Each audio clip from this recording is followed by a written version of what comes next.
شروع کرتا ہوں میں اللہ کے نام سے جو بڑا مہربان نہایت رحم کرنے والا ہے۔ ساری تعریفیں اللہ تعالیٰ کے لیے ہیں اور ہم سب کو اسی کی طرف لوٹ کے جانا ہے۔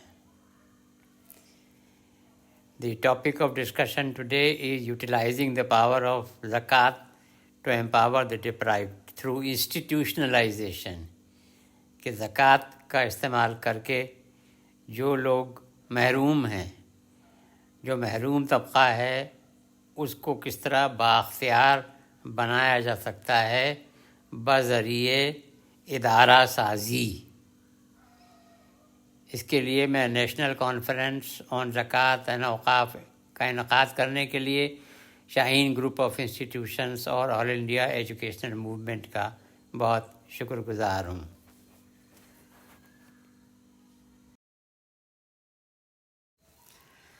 اللہ جزائے خیر دے جناب عبدالقدیر صاحب کو، ڈاکٹر خواجہ شاہد صاحب، جناب عبدالرشید صاحب، جناب توصیف مہکری صاحب اور ان کے تمام معزز ساتھیوں کو، اور ڈاکٹر ریورنڈ فادر پیکیم سیمویل جو کہ ڈائریکٹر ہیں ہنری مارٹن انسٹیٹیوٹ حیدرآباد کے، آج میرے ساتھ حیدرآباد سے یہاں تشریف لائے ہیں، ان کا بھی میں بہت شکر گزار ہوں۔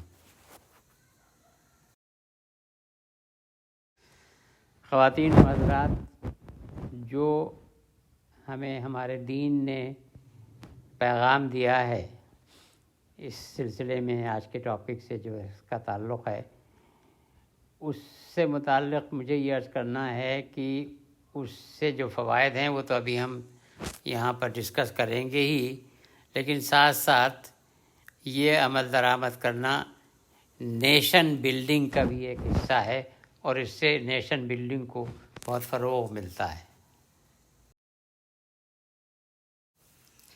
آئیے ہم غور کریں کہ اللہ کی ڈیزائن کیا ہے، بڑی ڈیزائن کیا ہے۔ انسانیت کو اس نے بنایا اور اس کے لیے جو اس نے ڈوز اینڈ ڈونٹس ہم کو اپنے نبی صلی اللہ علیہ وسلم اور تمام نبیوں کے ذریعے ہم تک پہنچائے، اس کے پیچھے اس کی ڈیزائن کیا ہے، بڑی ڈیزائن۔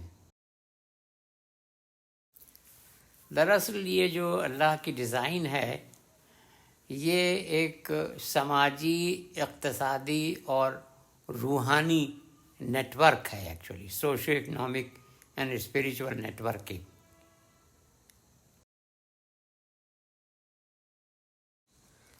ہمارا وجود دو حصوں میں بٹا ہوا ہے، ایک تو جسمانی اور ایک روحانی۔ تو ہمارے جسم اور ہماری روح کو جو اچھی غذا جس عنصر سے مل سکتی ہے، ان تمام عناصر کو اللہ تعالیٰ نے شریعت کا حصہ بنا دیا ہے۔ کاہے کے ذریعے؟ ریوارڈ اور پنشمنٹ کے ذریعے، کہ تم یہ کرو گے تو تمہیں ثواب ملے گا، یہ کرو گے تو تمہیں گناہ ہوگا۔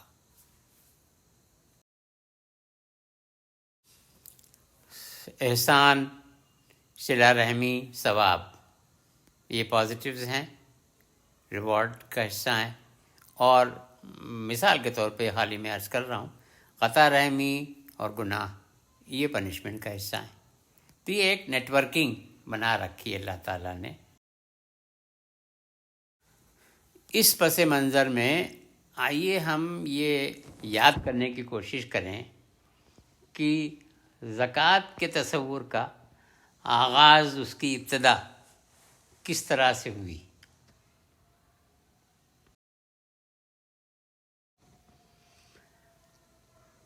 سورہ توبہ کی آیت نمبر 103 میں اللہ تعالیٰ فرماتے ہیں، اور وہ حضور صلی اللہ علیہ وسلم سے مخاطب ہیں، کہ ان کے مال میں سے زکوٰۃ قبول کر لو، کہ ان سے تم کو ظاہر میں بھی پاک اور باطن میں بھی پاکیزہ کرتے ہو، اور ان کے حق میں دعائے خیر کرو کہ تمہاری دعا ان کے لیے موجب تسکین ہے، اور خدا سننے والا اور جاننے والا ہے۔ یہ تفسیر ابن کثیر سے میں نے مدد لی ہے یہاں۔ Take from their wealth, O Prophet, peace be upon you. charity to purify and bless them. یہاں یہ بات غور کرنے کی ہے کہ حضور صلی اللہ علیہ وسلم سے اللہ تعالیٰ نے یہ نہیں فرمایا کہ ان سے کہہ دو کہ وہ جو دینا چاہیں وہ ضرورت مندوں کو دے دیں، بلکہ یہ کہا حضور صلی اللہ علیہ وسلم سے کہ تم قبول کر لو زکوٰۃ کو ان سے۔ ظاہر ہے اس میں یہ بھی طے ہو گیا کہ اس کے بعد زکوٰۃ کا ڈسٹریبیوشن، اس کا یوٹیلائزیشن حضور صلی اللہ علیہ وسلم طے کریں گے۔ تو ایک نظام بن گیا، یہ طے ہو گیا کہ منظم طریقے سے ہی زکوٰۃ دی جانی ہے۔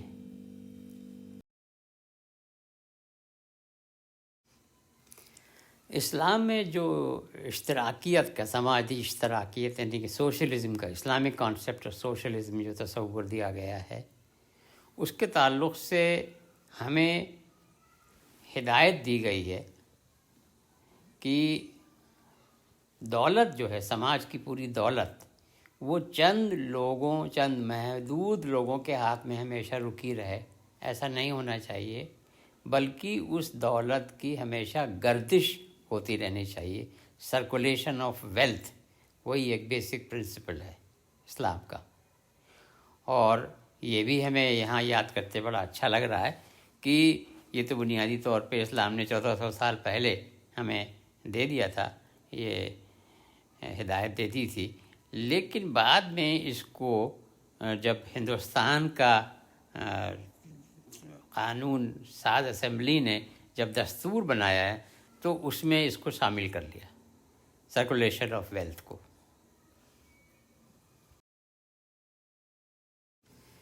اب یہ جو تصور ہے اسلامک کانسیپٹ آف سوشلزم، جو اشتراکیت کا تصور ہے، اس کے تعلق سے جو یہ ہے کہ ہمیں کہا گیا ہے کہ ہمیں ہمیشہ یہ کوشش کرنی چاہیے کہ دولت ہمیشہ گردش کرتی رہے، چند ہاتھوں میں محدود نہ رہے۔ اس کے لیے کچھ انسٹرومنٹیلٹیز اسلام میں پرسکرائب کی گئی ہیں، کچھ آلے پرسکرائب کیے گئے ہیں، کچھ طریقہ کار بتائے گئے ہیں۔ ان میں شامل ہیں زکوٰۃ، صدقہ، قُلِ العفو۔ سورہ بقرہ کی آیت نمبر 219 ہے، وَيَسْأَلُونَكَ مَاذَا يُنْفِقُونَ قُلِ الْعَفْوَ۔ اے پیغمبر صلی اللہ علیہ وسلم، آپ سے آپ کے ساتھی پوچھ رہے ہیں کہ اللہ کی راہ میں کتنا کرنا، تو آپ ان سے کہہ دیجئے کہ اللہ تعالیٰ نے تمہیں جو کچھ بھی بخشا ہے اس میں سے تم اپنی ذات کے لیے اور تمہارے اوپر جو لوگ منحصر ہیں ان کے لیے جو واجب ضرورت ہو اتنا روک لو، باقی سب اللہ کی راہ میں کرنا ہے۔ تو یہ ایک کوانٹیفیکیشن آف صدقہ ہے، اس کو قُلِ العفو کا نام دیا گیا ہے۔ تو اس کے بارے میں بھی نہیں جانتا تھا، وہ بہت کم لوگ جانتے ہیں، 15-20 سال پہلے تک میں بھی نہیں جانتا تھا۔ تو علامہ اقبال کا جب شعر پڑھا کہ جو حرف قُلِ العفو میں پوشیدہ ہے اب تک، اس دور میں شاید وہ حقیقت و نمودار، تو میں نے سوچا کہ قُلِ العفو کیا چیز ہے، اس کے بعد تحقیق کی تو جا کر کے بات رکی وہاں 2.219 سورہ بقرہ کے آیت نمبر 219 کے اوپر۔ تو یہ ایک طرح سے ہم لوگ یہ سوچتے ہیں کہ صدقہ ہم کریں یا نہ کریں اور کتنا کریں، یہ سب جو ہے وہ ہمارا آپشن ہے، ہم جیسا چاہیں ویسا کریں، لیکن یہ کہ یہ ہمارا جو سمجھ ہے ہماری ناسمجھی ہے، بلکہ اس کی نفی ہو جاتی ہے سورہ بقرہ کی آیت نمبر 219 سے، اور یہ ایک طرح سے صدقے کو کوانٹیفائی کر دیتی ہے۔ اسی طرح سے عید الفطر کے موقع کے اوپر فطرہ، ہر جگہ آپ دیکھیں گے تو اپنی جو استطاعت ہے، اپنے اللہ تعالیٰ نے جو کچھ وسائل دے رکھے ہیں اس کا استعمال دوسروں کے لیے بھی کافی حد تک کرنا ہے۔ اپنے لیے ضرور کرو لیکن دوسروں کے لیے بھی کرو۔ عید الاضحیٰ قربانی، رمضان صوم روزہ، اس کے دوران جو ہے وہ ہمیں احساس مستقل ہوتے رہتا ہے 30 دن تک کہ بھوک جب لگتی ہے آدمی نہیں کھاتا تو اس کو کیسا لگتا ہے، لہٰذا ہمارے اندر ایک موٹیویشن ہے نا، ایک پیدا ہوتا ہے، تلقین پیدا ہوتی ہے کہ ہم دوسروں کی مدد کریں۔ تو اپنی استطاعت کو، اپنے وسائل کا، اپنے زمین جائیداد کا، اپنے روپے پیسے کا، آمدنی کا استعمال اپنے لیے تو ہم کریں لیکن دوسروں کے لیے بھی سبسٹینشلی کریں۔ کفارہ یعنی کہ کوئی غلطی ہو جائے، کوئی گناہ ہو گئے اور اللہ کو ناپسندیدہ کوئی بات ہے وہ آپ سے سرزد ہو گئی تو اس کے لیے کفارہ. تو پورا جو نیٹ ورکنگ ہے ثواب اور گناہ کی اس کو شریعت کا حصہ بنا دیا گیا ہے، اور اس کی جو وہیکل ہے اس کو آگے بڑھانے کا جو طریقہ کار ہے وہ سب کا سب وہ یہ ہے کہ اپنی استطاعت اپنے وسائل میں سے دوسروں کو حصہ داری دینا. یہ بنیادی کانسیپٹ بناوی تصور ہے اسلام کا. اللہ تعالیٰ نے 3.92 میں قرآن کریم میں یہ بھی فرمایا ہے کہ تمہیں جو چیز سب سے زیادہ محبوب ہو، تمہیں جو چیز سب سے اچھی لگتی ہے، تمہارے پاس جو چیزیں ہیں ان میں جو چیز تمہیں اچھی سب سے لگتی ہو وہی دو دوسرے کو. یہ ہے بنیاد. تو اللہ تعالیٰ بہت پسند کرتا ہے ایسے بندے کو. حضور اقدس صلی اللہ علیہ وسلم نے فرمایا الفقر فخری، I take pride in keeping myself artificially deprived. اللہ تعالیٰ نے مجھ کو خوب استطاعت دے رکھی ہے، وسائل دے رکھے ہیں، لیکن وہ پورا کا پورا میں اپنی ذات اور اپنے اوپر جو لوگ منحصر ہیں ان کے لیے استعمال نہیں کرنا چاہتا، بلکہ میں یہ چاہتا ہوں اس میں سے بڑا حصہ جو ہے وہ میں ضرورت مند جو دوسرے لوگ ہیں ان کے اوپر استعمال کروں. اس کے لیے مجھے اپنے کو مصنوعی طور کے اوپر اگر محروم بھی رکھنا پڑے تو اس میں مجھے اچھا لگے گا. تو یہ آرٹیفیشل ڈیپریویشن کا رکھنے کا جو جذبہ ہے اس کے لیے حضور اقدس صلی اللہ علیہ وسلم نے فرمایا الفقر فخری. تو اس پس منظر میں میری آپ سے ارزداشت یہ ہے، اور تمام ملت اسلامیہ ہند اور ملت اسلامیہ پوری دنیا سے میری یہ ارزداشت ہے کہ جو تصور ہے زکوٰۃ کا اس کو ہمیں ریکنسٹرکٹ کرنا پڑے گا. ہمیں اپنے زکوٰۃ سے متعلق اپنے تصور کو اس کی تعمیر نو کرنی پڑے گی. زکوٰۃ دینے کا جو مقصد ہے وہ ہے اپنی دولت کو پاک کر دینا، to purify wealth by giving. لیکن ساتھ ساتھ جو کم لوگ اس کو ریئلائز کر پا رہے ہیں وہ یہ ہے کہ اس کا مقصد ایک اور ہے، to purify society from the social evils resulting from deprivation and poverty. یعنی کہ جو غربت ہے نا سماج میں، جو غربت ہے جو محرومیت ہے، اس غربت اور محرومیت کی وجہ سے جو سماج میں برائیاں پیدا ہو جاتی ہیں ان برائیوں سے سماج کو پاک کرنا، یہ بھی ایک مقصد ہے زکوٰۃ کا. اس کے لیے خواتین و حضرات ہمیں اس طرف بھی توجہ دینی ہوگی کہ زکوٰۃ اور ٹیکس کا ڈپلیکیشن نہ ہو تو بہتر ہے. کیونکہ اگر جو میں زکوٰۃ دے رہا ہوں اگر میں اپنے ریٹرن آف انکم میں لکھوں کہ صاحب چونکہ میں نے یہ زکوٰۃ دی ہے اس وجہ سے مجھے اس پہ ٹیکس نہ لیا جائے، تو چلنے والا نہیں، چونکہ قانون میں ایسا کوئی پروویژن نہیں ہے.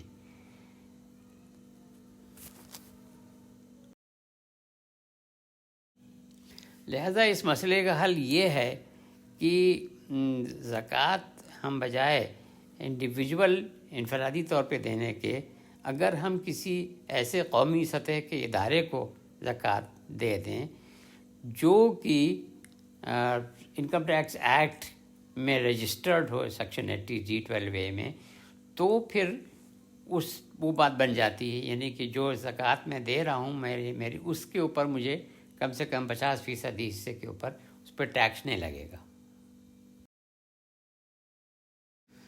تو اس سلسلے میں آپ سے عرض کرتا ہوں کہ زکوٰۃ فاؤنڈیشن آف انڈیا ہم لوگوں نے جب مل کر کے 1997 میں یعنی کہ 25 سال پہلے اب سے قائم کی، تو وہ ایک چیریٹیبل رجسٹرڈ ٹرسٹ تو ہے ہی ہے، اور گورنمنٹ آف انڈیا کے دفتروں میں انکم ٹیکس کے سیکشن 12A TG میں بھی رجسٹرڈ ہے، FCRO میں بھی رجسٹرڈ ہے. جتنے رجسٹریشن ضروری ہیں یا ممکن ہے، نیتی آیوگ میں بھی رجسٹرڈ ہے، وغیرہ وغیرہ، وہ سب ہیں موجود. حضور اقدس صلی اللہ علیہ وسلم نے فرمایا کہ اگر تم صدقہ یا زکوٰۃ دیتے ہو دوسرے کی مدد کرنے کے لیے تو اس سے تمہاری دولت میں کمی نہیں آئے گی. یہ بڑا غور کرنے کی بات ہے. ظاہر حضور صلی اللہ علیہ وسلم جو فرما رہے ہیں وہ اللہ تعالیٰ کا فرمان ہے. لہذا خواتین و حضرات اور بچوں اور بچیوں، we must expand on the existing practice of zakat and sadaqah, and that would help us to meet the needs of our 21st century. جس طرح کے حالات ملک عزیز اور دنیا میں اس وقت چل رہے ہیں، اس میں اور بھی ضرورت ہے اس بات کی کہ زکوٰۃ کے تصور کو اور صدقے کے تصور کو اچھی طرح سمجھ کر کے اور اس کا نفاذ ہم کریں. اللہ تعالیٰ کے ایک اور حکم کی طرف میں آپ کی توجہ دلوانا چاہ رہا ہوں. سورہ بقرہ کی آیت نمبر 276 ہے، جو کم لوگ واقف ہیں اس سے. ٹرن ربا انٹو چیریٹی.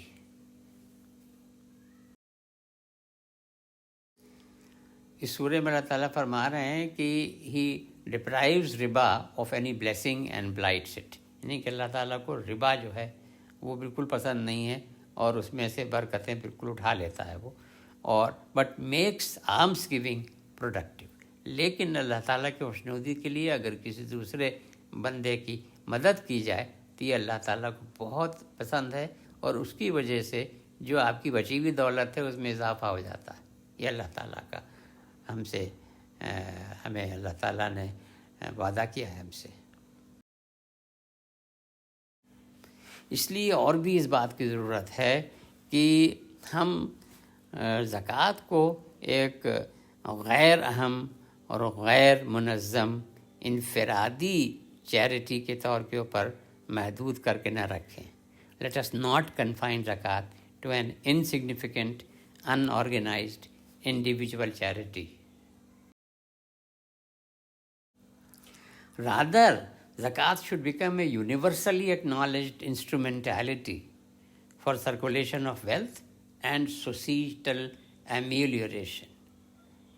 بلکہ اس کے برخلاف یوں ہونا چاہیے کہ زکوٰۃ جو ہے پوری دنیا میں مانی جانے لگے کہ یہ ایک ایسا آلہ کار ہے جس کے ذریعے سماج میں جو دولت ہے وہ گردش کرتی رہتی ہے، اور اس کے نتیجے میں سماج میں جو ویلیو سسٹم ہے، جو اقدار کا نظام ہے، اس میں اضافہ ہوتا رہتا، بہتری ہوتی رہتی.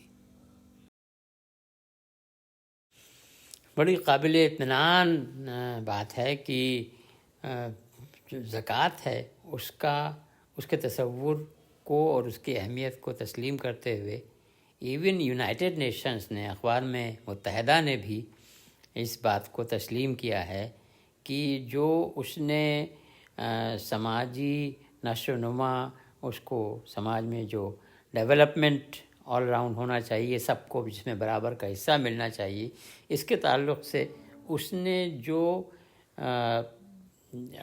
ٹارگیٹس فکس کیے ہیں دنیا کے لیے، ان کو اچیو کرنے کے لیے زکوٰۃ کی بھی مدد لی جانی چاہیے. ایسا یونائٹڈ نیشنز نے طے کیا ہے. لہذا ضروری ہے کہ ہم زکوٰۃ کو سمجھنے کے لیے اس کو ایک ٹوٹیلٹی میں دیکھیں، آئسولیشن میں نہیں دیکھیں.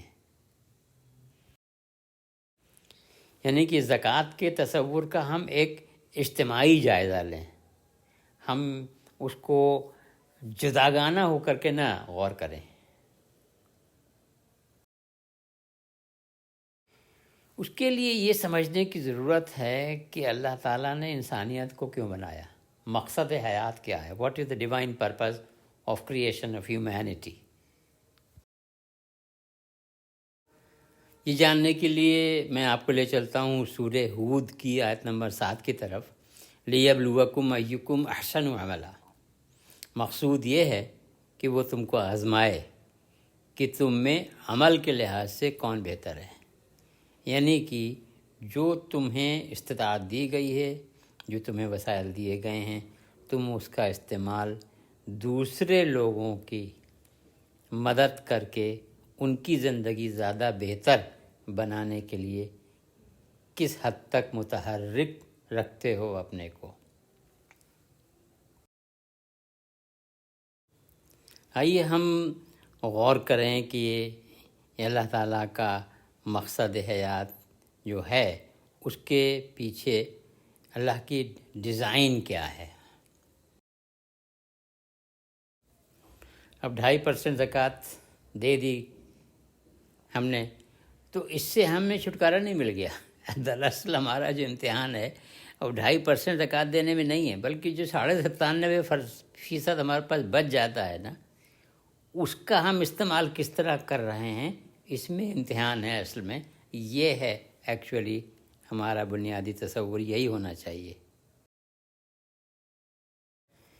میری نمازوں کی اہمیت اللہ تعالیٰ کے نزدیک اس سے طے ہوتی ہے کہ 2 نمازوں کے بیچ میں جب میں مسجد سے باہر ہوتا ہوں تو کیا کرتا ہوں۔ رمضان 30 روزے میں نے رکھ لیے، اس کے بعد باقی 11 مہینے میں کیا کرتا ہوں، اس سے میرے رمضان کی اہمیت طے ہوتی ہے، میرے روزوں کی اہمیت طے ہوتی ہے۔ اللہ تعالیٰ نے حج کرنے کا اگر توفیق دے دی مجھے، تو حج کرنے کے بعد جو باقی زندگی ہے اس میں اپنے حج کا استعمال کس طرح سے کرتا ہوں، اس زندگی کو کیسے زیادہ بہتر اللہ کی خوشنودی کے حساب سے ڈھالنے کی کوشش کرتا ہوں۔ یہ میرا امتحان ہے اصلی حج کا۔ یہ جو قول العفو کا تصور ہے، اس کے تعلق سے میں نے ایک مفروضہ قائم کیا ہے، ایک میری ہائپوتھیسس ہے، اس کا نام میں نے رکھا ہے trail 33۔ T is for time, R for resources, A for assets, I for income, L for love۔ کہ وقت، میرے وسائل، زمین جائیداد، میری آمدنی اور میرا جذبہ محبت، ان سب کا میں اگر 1/3 حصہ 33%، 33% اگر میں خرچ اپنے اوپر یا اپنی نیوکلیر فیملی پہ نہ کروں، اللہ کی خوشنودی کے لیے دوسروں ضرورت مندوں پہ خرچ کروں، تو میں سمجھتا ہوں کہ کافی حد تک جو ہے وہ اللہ تعالیٰ کا حق ہم ادا کرنے کے لائق اپنے کو بنا سکتے ہیں۔ خواتین و حضرات، اللہ تعالیٰ نے قرآن کریم میں 2.44 میں یہ بھی فرمایا ہے کہ جو کام دوسروں سے کرنے کو کہو وہ پہلے خود کرو، اور اس کا مجھے بڑا احساس ہے۔ لہذا میں آپ کو یہ عرض کروں کہ پچھلے 25 سال کے سفر میں زکوٰۃ فاؤنڈیشن آف انڈیا کے تحت ہم مائکرو اور میکرو 2 طرح کے پروجیکٹس کرتے رہے ہیں، اور جو کہ ابھی بھی کر رہے ہیں۔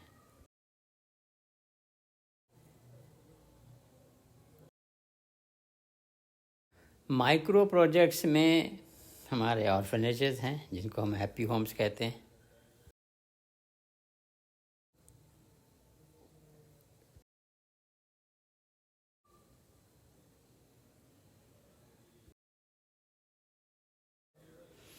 غریب مزدور جو چوراہوں پہ کھڑے ہو جاتے ہیں کہ ہم کو لے جاؤ، شام تک ہم سے کام لے لو، ہمیں شام کو 500 روپے دے دینا، اور ان کی بیوی جو ہیں وہ کسی گھر میں برتن صاف کر رہی ہوتی ہیں، ان کے چھوٹے چھوٹے بچوں کی دیکھ بھال کرنے کے لیے ہم نے ڈے کیئر سینٹرز قائم کر رکھے ہیں۔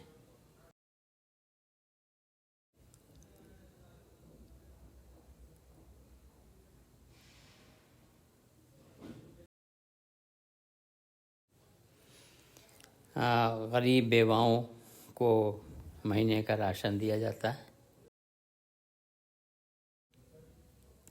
میڈیکل سینٹرز ہیں، free medical centres.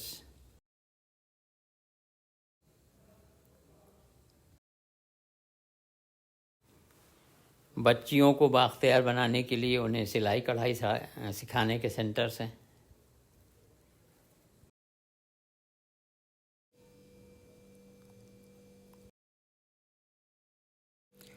Reading rooms, libraries,